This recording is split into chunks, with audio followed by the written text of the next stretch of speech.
Hello, good evening. Welcome to our eSwastik channel. Myself Neha, nursing officer AIMS from Nagpur. Today we are dealing with the nursing management of the patient with disorders of the ear. आज हम कान के जो भी disorders है, year के जो भी disorders है उनके बारे में पढ़ने वाले हैं. तो सबसे पहले डिसीज कंडीशन पढ़ेंगे otalgia. Definition: it is refer as ear pain or pain in the inner or the outer ear that may interface with the ability to hear, often caused by excess fluid and infection. इसमें क्या बताया गया है कि जो हमारा inner या फिर आउटर ईयर है उसमें कोई भी प्रकार का इन्फेक्शन हो जाना या पस फॉर्मेशन या फ्लूइड जमा हो जाना जिसके कारण हम पेन एक्सपीरियंस करेंगे या फिर हमारी जो भी नॉर्मल हियरिंग एबिलिटी है उससे उसमें प्रॉब्लम आ जाएंगी. उस इन्फेक्शन के कारण या फिर जो भी पस फॉर्मेशन अपने ईयर में, इनर ईयर में या फिर आउटर ईयर में फील हुआ है उसी के कारण हमें क्या होगा, पेन होगा और हमारी जो भी नॉर्मल हियरिंग एबिलिटी है वो इंटरफेस हो जाएंगी. उसे ही हम क्या बोलेंगे, otalgia. It is just nothing but the infection or the fluid excess fluid in the inner or the outer ear may cause pain and the interface with the ability to hear. Etiology means ये जो infection या फिर fluid भरने के reasons है वो क्या क्या रीज़न्स है वो हम देखेंगे. उसी को हम क्या बोलेंगे, etiology. It is nothing but the cause of otalgia. Exterior ear trauma, जो भी exterior ear trauma in the sense कि हमारा कोई एक्सीडेंट हुआ है या फिर हमारे कान को चोट लगी है या फिर हम ईयरबड या पिन यूज़ करते हैं मड निकालने के लिए ईयर का, तो उस टाइम पे क्या कि किसी ने धक्का दे दिया या किसी का गलती से हाथ लग गया तो वो इनर ईयर में क्या करेगा, ट्रॉमा कॉज करेगा और उसी के ट्रॉमा के वजह से वहाँ से फ्लूइड लीकेज होगा या फिर वहाँ पे पस फॉर्मेशन होगा या वहाँ पर इन्फेक्शन हो जाएगा. उसी के कारण हमें क्या, ओटालजिया हो सकता है. Foreign body in the year. Foreign body in the sense मतलब हम बोल सकते हैं कि हमारे कान में कुछ चला गया गलती से या फिर छोटे बच्चे देखते हैं कि वो कान में कुछ भी डाल देते हैं तो उसके कारण क्या होगा, इन्फेक्शन क्रिएट होगा या फ्लूइड निकलेगा तो उससे भी हमें क्या हो सकता है, ओटालजिया हो सकता है. ऑब्स्ट्रक्शन इन द ईयर, कुछ भी ऑब्स्ट्रक्ट हो गया, कुछ भी फंस गया कान में या फिर मड जमा होता है, कोई ईयर हमारा अपना क्लीन नहीं करते हैं या फिर वो जो मड रहता है उसका ही क्या हो जाता है, स्टोन हो जाता है जिसके कारण हियरिंग एबिलिटी भी कम हो जाती है. कभी कभी वहाँ पर इन्फेक्शन भी होता है तो वो भी कंडीशन किसी कॉज कर सकती है, ओटालजिया को कॉज करती है. Eustachian tube infection. Eustachian tube it is nothing but the part of दवर इनर ईयर. तो उस इनर ईयर में ईस्थेजियन ट्यूब में अगर इन्फेक्शन हो जाता है तो वो भी क्या कॉज कर सकता है, otalgia. Infection of the tympanic membrane. Tympanic membrane मतलब कान का पर्दा, अगर उसमें भी हमारा ये भी इनर ईयर का पार्ट है, अगर उसमें भी इन्फेक्शन हो जाता है तो ओटालजिया कॉज करेगा. Otalgia is nothing but the pain and the जो मतलब पेन हो रहा है अपने कान में, क्यों हो रहा है पेन, क्योंकि वहाँ पर इन्फेक्शन या फिर एक्सेस फ्लूइड पस जो भी भरा हुआ है उसके कारण, और उसी के कारण हमारी जो नॉर्मल हियर एबिलिटी है वो क्या हो रही है, इंटरफेयर हो रही है. उसी को हम क्या बोल रहे हैं, ओटालजिया बोल रहे हैं. और ये जो सारी कंडीशन है वो किसे कॉज कर सकती है, ओटालजिया को कॉज करती है. रीज़न है, कॉज इन द सेंस कि वो रीज़न है ओटालजिया कॉज करने के. तो otitis media. Otitis media is nothing but the infection of the middle air. उसी को हम क्या बोल सकते हैं, ओटाइटिस मीडिया. इन सब के वजह से ओटालजिया कॉज करेगा. अब है टाइप्स. ओटालजिया के 2 टाइप्स है. First is primary otalgia and second is secondary otalgia. जब भी कभी टाइप्स आते हैं प्राइमरी सेकेंडरी तो ये हमेशा ध्यान में रखना कि जब भी प्राइमरी बोला जाता है तो वो डिसीज़ कंडीशन कॉज के वजह से ही वो डिसीज़ हो रही है उसे हम क्या बोलेंगे, प्राइमरी बोलेंगे. और जो सेकेंडरी बोला जाता है वो क्या होगा कि जो डिसऑर्डर है या फिर डिसीज़ है वो किसी दूसरे रीज़न के वजह से हमें कॉज हो रहा है, डिसऑर्डर हो रहा है वो, तो उसे क्या बोलेंगे, हम सेकेंडरी बोलेंगे. जैसे कि हम देखते हैं primary otalgia. When the ear disorder is caused of otalgia, मतलब हमने जो भी ये इटियोलॉजी फैक्टर्स देखे हैं उस फैक्टर के वजह से हमें ओटालजिया अगर हो रहा है तो हम उसे क्या बोलेंगे, प्राइमरी ओटालजिया. इसमें सिर्फ एक प्राइमरी ओटालजिया मतलब कि पहला जो इन्फेक्शन रहेगा वो हमारा ईयर का ओटालजिया ही इन्फेक्शन रहेगा, उसे हम प्राइमरी ओटालजिया बोलेंगे. फिर है secondary otalgia. When the ear disorder is not the cause of otalgia. मतलब कि ये जो ईयर डिसऑर्डर ओटाल्जिया है तो ये किसकी वजह से, मतलब जो ओटाल्जिया के कॉज है उसके वजह से वो नहीं हो रहा है, किसी दूसरे रीज़न के हो रहा है। जैसे एग्जांपल हम बता सकते हैं कि जैसे लैरिंजाइटिस, फेरिंजाइटिस, जैसे हमें कभी कोल्ड कफ होता है तो हमारा ईयर पेन होता है, ठीक है, तो उसके वजह से अगर हमें किसी दूसरे सेकेंडरी इन्फेक्शन के वजह से हमें ओटाल्जिया हो रहा है तो हम उसे क्या बोलेंगे, सेकेंडरी ओटाल्जिया, क्योंकि वो दूसरे वजह से हो रहा है। जैसे नेज़ल इन्फेक्शन हो गया, थ्रोट इन्फेक्शन हो गया, माउथ इन्फेक्शन हो गया, ठीक है, ट्रकियल इन्फेक्शन, फेरिंजाइटिस, लैरिंजाइटिस, इन सारे रीज़न के वजह से अगर ओटाल्जिया हो रहा है तो उसे क्या बोलेंगे, सेकेंडरी ओटाल्जिया। और ये प्राइमरी, सेकेंडरी, ये बहुत सारे डिसीज़ कंडीशन में देखा जाता है। जैसे primary hypertension, secondary hypertension, primary DM, secondary DM, मतलब बहुत सारे thyroidism, primary thyroidism, secondary thyroidism, ऐसे बहुत सारे इसमें। तो हमेशा याद रखना जिसमें प्राइमरी आएगा तो वो क्या हो जाएगा, उस डिसऑर्डर का मेन कॉज जो लीड करेगा उसे हम प्राइमरी बोलेंगे, और सेकेंडरी हम उसी को बोलते हैं जो दूसरे रीज़न के वजह से वो डिसऑर्डर कॉज कर रहा है, ठीक है। देन है क्लिनिकल मैनिफेस्टेशन। क्लिनिकल मैनिफेस्टेशंस को ही हम क्या बोल सकते हैं, साइन एंड सिम्टम्स, जो हमें फील होगा, जो हमें दिखेंगे। सेंस ऑफ फुलनेस ऑब्वियसली है, पस फॉर्मेशन जमा हुआ है वहाँ पर फुलनेस की फीलिंग आएंगी, तो हमें फुलनेस ऑफ मतलब जैसे कुछ तो भी डब डब ऐसा साउंड सुनाई देगा और कुछ तो भी पानी भरा है ऐसा लगेगा। Otorrhoea, otorrhoea is nothing but the leakage of the fluid और the leakage of the pus from the ear. Ear से कुछ लीकेज हो रहा है, पस लीकेज हो रहा है, या फिर हम एयरबड डालेंगे तो वहाँ उस एयरबड में हमें क्या मिलेगा, पस मिलेगा, उसी को हम क्या बोलेंगे, otorrhea. Mild to severe degree fever, obviously infection है तो हमें fever, first sign and symptoms of infection is the fever, तो हमें माइल्ड या सीवियर डिग्री फीवर मिल सकता है। टेंडरनेस मिलेगा, टेंडरनेस ईयर के बैक साइड में पेन हो सकता है, टेंडरनेस हो सकता है। Hearing loss, as we see in the definition that interfering with the hearing loss, ability, जो भी नॉर्मल हियरिंग एबिलिटी होती है वो हियरिंग लॉस होती है। ओकेशनल डिजीनेस, जैसे कि जो टिम्पेनिक मेम्ब्रेन या फिर ईस्थेशियन ट्यूब रहता है वो अपने इनर ईयर के पार्ट्स को मिलके ब्रेन तक मिलता है, नर्वस सिस्टम्स को, तो उसके वजह से क्या है, थोड़ा सा डिजीनेस, थोड़ा चक्कर जैसे लगेगा, उसी को बोलेंगे ओकेशनल डिजीनेस, डिजीनेस कॉज करेगा। तो ये सारी क्या है, क्लिनिकल मैनिफेस्टेशन, मतलब साइन एंड सिम्टम्स जिसके कारण हमें ओटाल्जिया हो गया है ये पता चल सकता है।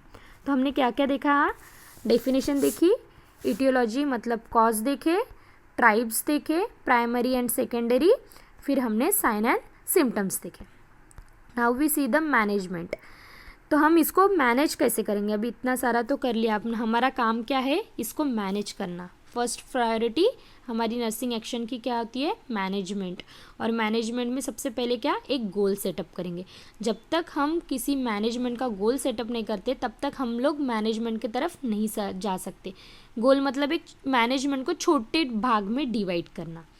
तो सबसे पहले है गोल हमारा क्या होगा, टू प्रमोट हेयरिंग, जैसे कि हेयरिंग लॉस हुआ है तो वो हेयरिंग नॉर्मल अपने जगह पे लाना, वो हम प्रमोट करेंगे।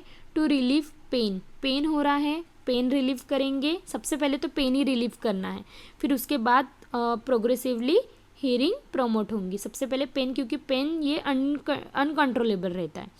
To restore the normal ear function, और जो भी नॉर्मल ईयर फंक्शन है उसको रिस्टोर करना, ये हमारे क्या है, गोल है। तो इस गोल में हम सर्जिकल एंड मेडिकल मैनेजमेंट दोनों करते हैं। तो सबसे पहले surgical management, provide antibiotics to the patient to prevent the infection. Infection हुआ है तो हम लोग एंटीबायोटिक्स देंगे, एंटीबायोटिक्स में भी हायर एंटीबायोटिक्स, लोअर एंटीबायोटिक्स, ऐसे एंटीबायोटिक्स होंगे, तो वो हमारे कल्चर के हिसाब से एंटीबायोटिक्स दे सकते हैं। Provide analgesic to the patient to relieve pain, pain है तो एनाल्जेसिक देंगे। Myringotomy to ventilate the middle ear, जैसे वहाँ पे पस फॉर्म हुआ है, जैसे हमने देखा था कि फ्लूइड फिल हो गया है तो वहाँ पे पस फॉर्म हुआ है, तो वहाँ पे हम क्या करेंगे, टिम्पेनिक मेम्ब्रेन के पास में एक कट करेंगे ताकि जो फ्लूइड है वो क्या हो सके, ड्रेन आउट हो सके, और मिडल ईयर में जो प्रेशर बना हुआ है, जो फ्लूइड जमा हुआ है वो क्या हो सके, ड्रेन हो सके, और मिडल ईयर क्या हो सके, रिलैक्स हो सके, क्योंकि वहाँ पे जो फ्लूइड या पस जमा है वो क्या हो जाए, निकल जाए, उसी को हम क्या बोलेंगे, मैरिन जो Tommy. Using the hearing aids, अगर हियरिंग प्रॉपरली नहीं हो रही है तो हम हियरिंग एड्स यूज़ करेंगे। ये तो आखिरी का ऑप्शन है। सर्जिकल मैनेजमेंट, सर्जिकल मैनेजमेंट उसमें सबसे पहले मैरिंजोप्लास्टी।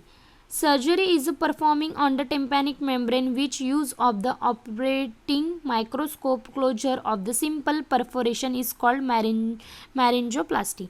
इसमें क्या बोला है कि जो भी ये एक ऑपरेटिंग माइक्रोस्कोप्स के वजह से जो परफोरेट हुआ है, मतलब टिम्पैनिक मेम्ब्रेन जो परफोरेट हुई है उसको क्लोज करना या उसको रिपेयर करना या फिर उसी को अच्छे से ठीक कर देना टिम्पैनिक मेम्ब्रेन को, उसी को हम क्या बोलेंगे, मैरिंजोप्लास्टी। ये सर्जिकल मैनेजमेंट है किसके, ओटालजिया के। अगर ओटालजिया के इन्फेक्शन के वजह से ये सारी चीज़ें हमारी टिम्पैनिक मेम्ब्रेन फट सकती है, वहाँ पे जो बोन्स है वो बोन खराब हो सकते हैं, तो उसको सुधारने के लिए हम ये सर्जिकल या फिर मेडिकल मैनेजमेंट करते हैं।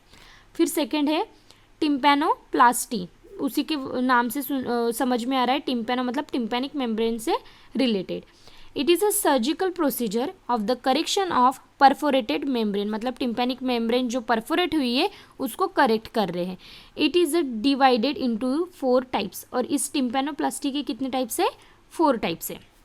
सबसे फर्स्ट है ग्राफ्ट रेस्ट ऑन मैलस, ये मैलस, इनकस, ये जो है स्टैफस, ये सब कुछ क्या है, मिडल ईयर के बोन से, वहाँ पे मिडल ईयर जो रहता है हमारा वहाँ के बोन से, तो उसको वहाँ पे ग्राफ्ट मतलब ठीक करने के लिए, या फिर कोई अपन बोलते हैं ना पर्दा को अगर हमें कवर करना है तो उस पर्दा को कवर करने के लिए हम क्या कर रहे हैं, ग्राफ्ट लगा रहे हैं उस वहाँ पर। तो वो डिवाइड किया है कि हम कौन कौन से बोन के ऊपर ग्राफ्ट लगा रहे हैं। ग्राफ्ट रेस्ट ऑन मैलस, मतलब जो मैलस नाम का जो बोन है मिडल ईयर का, वहाँ पे ग्राफ्ट को रेस्ट करवा दे रहे हैं, मतलब चिपका रहे हैं। सेकेंड है graft rest on incus, incus के ऊपर graft attach to the head of stapes, stapes जो बोन है सबसे स्मॉलेस्ट बोन जो होता है वो स्टैफस होता है, उसी के हेड पे मतलब पार्ट्स होते हैं स्टैफस के, तो उसके हेड पे ग्राफ्ट अटैच करना। Graft attach to for the plate of the stapes, ये सारी जो है टिम्पैनोप्लास्टी की क्या है टाइप्स है। देन है ossiculoplasty, it is a surgical process of the ossicular reconstruction. Ossicular मतलब जो ऑडिबल कैनल होता है उस वो, तो ऑसिकुलर जो ऑडिबल कैनल है उसको ऑसिकुलर वहाँ पे रिकन्स्ट्रक्ट करना, मतलब परफोरेट जो हुआ है, same like that tympanoplasty and myringoplasty, like that this procedure also happen ossiculoplasty. It is a surgical procedure of ossicular reconstruction. Then है मैरिंगोटॉमी जो हमने पहले देखे थे। An incision a made in tympanic membrane through which fluid removed by suctioning, वहाँ पे drain हो रहा था, यहाँ पे सक्शन या फिर निकाल भी सकते हैं या फिर ड्रेन भी हो सकता है, मैरिंगोटॉमी। ठीक है, ये इंसिजन बनाएंगे कहाँ पे, टिम्पैनिक मेम्ब्रेन के पास में। ठीक है, वहाँ से हम क्या करेंगे, जो भी फ्लूइड जमा हुआ है वो ड्रेन आउट या फिर सक्शनिंग करेंगे। ठीक है, देन है mastoidectomy, it is a procedure perform to remove the mastoid air cell, जो भी मैस्टॉइड एयर सेल्स है वहाँ पे मिडल ईयर के पार्ट में उसको रिमूव करेंगे, जो भी डिब्राइट्समेंट्स वगैरह है उसको, उसी को हम क्या बोलेंगे, मैस्टॉइडेक्टॉमी। ये सारी जो है सर्जिकल प्रोसीजर है। ठीक है, देन आते हैं हम लोग, मेडिकल मैनेजमेंट हो गया, सर्जिकल मैनेजमेंट हो गया, अभी नाउ नंबर 3 नर्सिंग मैनेजमेंट, हमारा जो मेन एक्शन रहेगा। Avoid exposing of the loud noise, obviously उसकी हेयरिंग लॉस हो गई है या फिर उसको थोड़ा सा भी आवाज़ बहुत इरिटेट होता है, या फिर टिम्पैनिक मेम्ब्रेन ऑलरेडी परफोरेट हुई है, रप्चर्ड हुई है, तो हमें क्या करना है, लाउड नॉइस से एक्सपोज नहीं करने देना है। Treat upper respiratory infection, upper respiratory infection जो है उसे ट्रीट करना है जल्दी से जल्दी, क्योंकि हमारी रेस्पिरेटरी सिस्टम भी हमारे ईयर सिस्टम से जुड़ी होती है, इसलिए अगर अपर रेस्पिरेटरी सिस्टम रहेगा तो वो इनर ईयर भी इन्फेक्शन कॉज कर सकता है। Obtain complete history of the patient, ये बहुत इम्पॉर्टेंट है, हिस्ट्री हमें लेना है, क्योंकि तभी हमें पता चलेगा कि उसका इटियोलॉजी क्या है, उसका कॉज क्या है, और उस इटियोलॉजी के हिसाब से हम नर्सिंग एक्शन या मेडिकल मैनेजमेंट दे के उसको क्योर कर सकते हैं। Proper care must be take in otoscope examination is performing. जब otoscope it is and the instrument to check the ear. ठीक है, तो प्रॉपर केयर होनी चाहिए जब भी हम ऑटोस्कोप एग्जामिनेशन परफॉर्म करते तब. मीन्स ऑटोस्कोप अच्छे से रेगुलेट करना, पकड़ना, ताकि वो ऑटोस्कोप भी उसे ईयर को इंजरी ना करे. ठीक है, ये हो गया nursing management. Now we see the pre operative care. मतलब जो भी सर्जरिकल प्रोसीजर हमने देखी है उसके पहले जो प्री ऑपरेटिव केयर दी जाती है, प्री मतलब पहले और ऑपरेशन के पहले जो केयर दी जाती है उसे हम प्री ऑपरेटिव केयर बोलेंगे. उसमें है an audiogram and tympanogram is obtain to assess pre operative hearing capacity. Gram, audiogram, tympanogram, ठीक है, इकोकार्डियोग्राम जैसे जैसे रहते. ग्राम, जो ग्राम आता है it is nothing but the graph. तो ऑडियोग्राम मतलब जो हमारी नॉर्मल एक्टिविटी रहती है हियरिंग की, उसका एक नॉर्मल ग्राफ बनता है, उसी को हम क्या बोलेंगे, ऑडियोग्राम. मतलब तुम्हारी नॉर्मल हियरिंग कैपेसिटी कितनी है वो इस ग्राम में, उस ऑडियोग्राम के हिसाब से वो आती है. देन है provide psychological support. Psychological support देना है. Explain the procedure to the patient को एक्सप्लेन करनी है procedure. Instruct about anaesthesia recovery and the surgery duration. उन्हें सब कुछ पूरा एक्सप्लेन करना है प्रोसीजर के बारे में, कौन सा एनेस्थेशिया लगने वाला है, कौन सी पोजीशन देने वाले हैं, सर्जरी कितने टाइम की है. ऑडियोग्राम मतलब तुम्हारी इतनी इतनी हियरिंग कैपेसिटी है प्री ऑपरेटिव. फिर पोस्ट ऑपरेटिव भी हम चेक करेंगे कि कितना इम्प्रूवमेंट आया है, इम्प्रूव हुआ है या फिर और वर्स्ट हुआ है. ये सब हमें चेक करना है. ये हमें ऑडियोग्राम के इससे पता चलेगा कि उस पेशेंट की नॉर्मल हियरिंग एक्टिविटी है या नहीं है. देन है पोस्ट ऑपरेटिव केयर. अभी प्री ऑपरेटिव हो गया, now we see the post operative care. तो पोस्ट ऑपरेटिव केयर में provide comfortable position, avoid heavy lifting. हमें कंफर्टेबल पोजीशन देनी है, हमें ड्रेन होना चाहिए, बस ऐसी पोजीशन देनी है. उस ईयर के ऊपर ज़्यादा वेट नहीं होना चाहिए, या फिर कोई अवॉइड हेवी लिफ्टिंग मतलब कोई भारी सामान नहीं उठाने चाहिए ताकि हमारी ईयर पे प्रेशर ना पड़े. Assess the general condition of the patient की जनरल कंडीशन चेक करनी है. Observe for any discharge from the year. हमें ईयर को रेगुलरली चेक करना है, या वहाँ से कोई ड्रेनेज या फिर पस फॉर्मेशन तो नहीं लीक हो रहा है. Instruct to the patient sneeze with the open mouth. हमें जब भी पेशेंट को इंस्ट्रक्ट करना है कि जब भी स्नीज या कफ करे तो ओपन माउथ से करे. क्यों ओपन माउथ से करे? ताकि जब हम क्लोज माउथ करते हैं तो जो एयर आउट होती है वो माउथ प्लस ईयर से होती है, इसलिए ओपन माउथ से करनी चाहिए ताकि जो भी एयर है वो ईयर पे वेट ना करे और ईयर पे हार्म ना करे. इसीलिए ओपन माउथ से स्नीज एंड कफ करना है. अंडरस्टूड. तो हमने क्या क्या देखा? हमने आज देखा ओटालजिया का. हम थोड़ा ब्रीफ समरी कर लेंगे. ओटालजिया मतलब क्या होता है?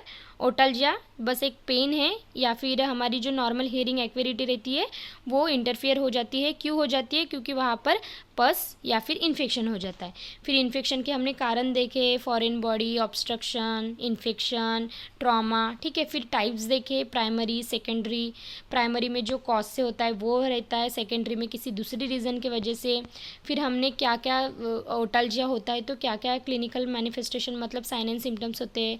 वो ओटारिया होता है, पेन होता है, हियरिंग लॉस होती है, फीवर होता है, ठीक है, सेंस ऑफ फुलनेस होता है. देन हमने गोल देखे, उसमें मेडिकल मैनेजमेंट देखा, सर्जिकल मैनेजमेंट देखा, उसमें मैरिंजोप्लास्टी देखी, टिम्पैनोप्लास्टी देखी, ऑसिकुलोप्लास्टी, मैरिंजोक्टोमी, देन मैस्टोडेक्टोमी. फिर हमने नर्सिंग मैनेजमेंट देखा, नर्सिंग रोल्स देखे, फिर प्री ऑपरेटिव केयर देखे. प्री ऑपरेटिव केयर में सबसे इम्पॉर्टेंट है ऑडियोग्राम, जिससे हमें पता चलती है कि पेशेंट की कितनी हियरिंग एक्विरिटी है. फिर हम पोस्ट भी करेंगे ताकि कितना इम्प्रूवमेंट हुआ है या वर्स्ट हुआ है वो चेक करने के लिए. Then post operative care. Now here we are closing this. Thank you.